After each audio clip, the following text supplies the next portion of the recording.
Hi, my name is Autif and this is another episode of Be Logical. In the last episode of Be Logical, I introduced the concept of a conditional proposition. I showed you how to formulate it, and I said that the value of formulating a conditional proposition is that whether in speech or in writing, if you can identify a cause and effect which are presented as being distant from each other, using that cause and effect to formulate a conditional proposition will make their link, their causal link, more obvious. In this episode, I'm going to expand on the idea of a conditional proposition. I'm going to talk about how you can convert a conditional proposition to a categorical proposition, and I'll talk about what the value of that is, and then I'll talk about how to link a series of conditional propositions, and I will get into what the value of that is. Okay, so to start off, I will give you an example of a conditional proposition.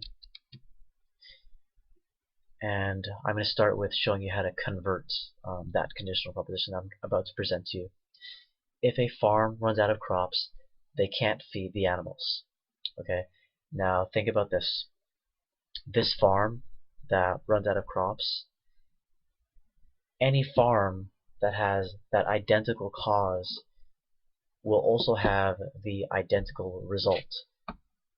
Okay, assuming that this conditional proposition is true. Okay, so if that's true, then that means that no farm that runs out of crops can feed its animals. That is a negative universal categorical proposition. Okay, so just to summarize, if you have an identical cause, you know for sure that you have an identical cause, and you know that the effect that follows doesn't need to follow from it, then whenever you have that same cause, in any case, you'll have that same effect. Okay. Now here's another example of how to convert a conditional proposition to a categorical proposition. If a farm has crops, it can feed its animals. Okay. Now again, any farm that has those identical that identical cause will also have the identical result, assuming that that result does indeed follow from that cause. Okay, so that means any farm that also has crops will also be able to feed its animals, and it's by that reasoning that I make the conversion to every farm that has crops can feed its animals.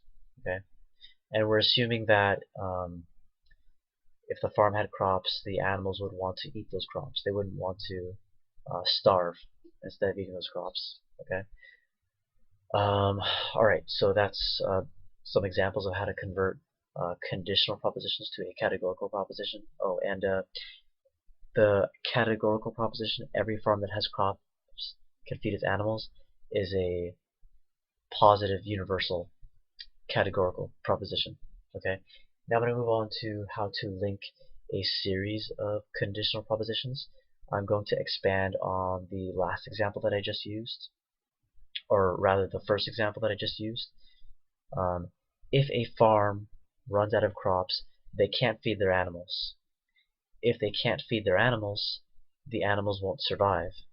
If the animals don't survive, they cannot sell livestock. Okay, and that's why we get the final conditional proposition. If the farm runs out of crops, they cannot sell livestock. Okay, now let me analyze that for you. Now first, notice that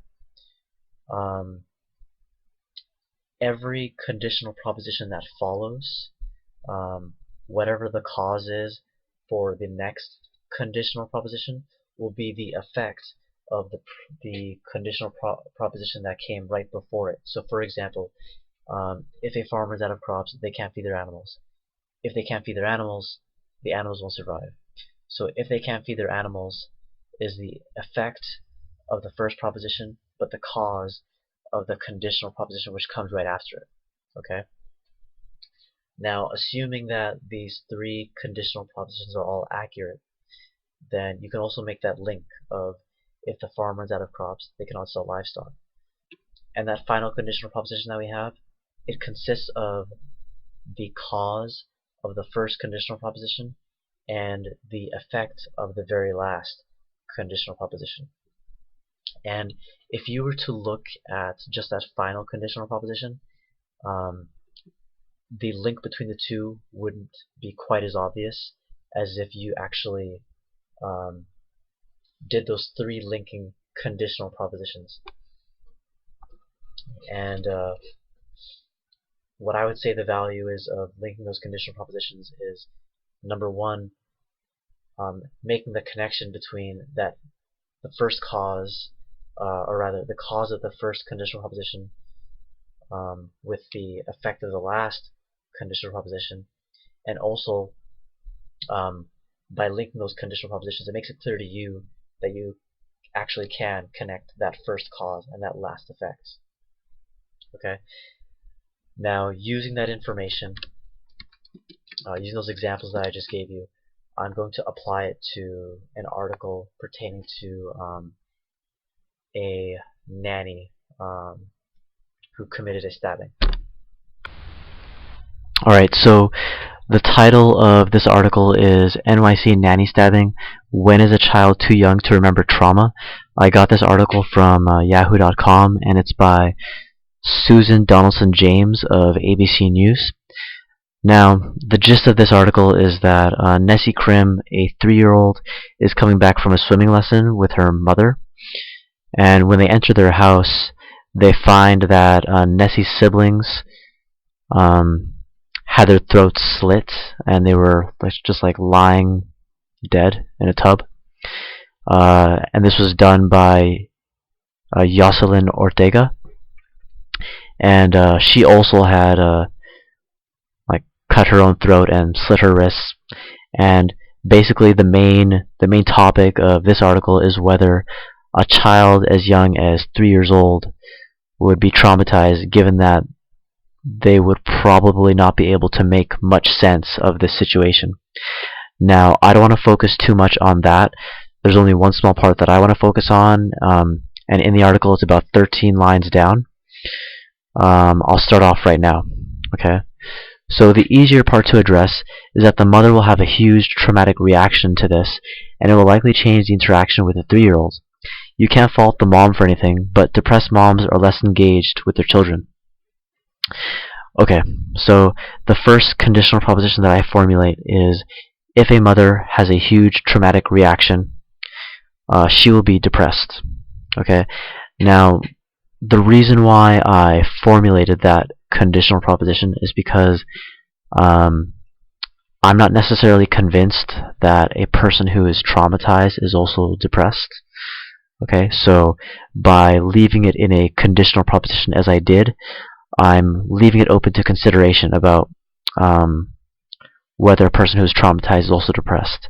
And just to go a little bit on a tangent, the reason why I'm not convinced that a person who is traumatized is also depressed is because someone who has a trauma could have it for the long term, but they can also have it for a short term, whereas a person who is depressed, that generally implies a long-term reaction. So that's just to explain why I thought that was an assumption that wasn't yet proven. Okay? Or that I'm at least simply not convinced of. Okay, so next conditional proposition is, if a mother is depressed, she'll be less engaged with their children. Okay, so there you have at least 2 conditional propositions, and that's the minimum we need to link a cause and effect which are not directly, or at least not presented as being directly connected. And then so we get, if a mother has a huge traumatic reaction, she'll be less engaged with her children. Okay, so that's how we link those propositions. And again, notice that the effect of the first conditional proposition is the cause of the next conditional proposition. Okay, and then notice again with the final conditional proposition that I presented, notice that the final conditional proposition consists of the cause of the first conditional proposition, if a mother has a huge traumatic reaction, and the effect of the second conditional proposition. She will be less engaged with her children.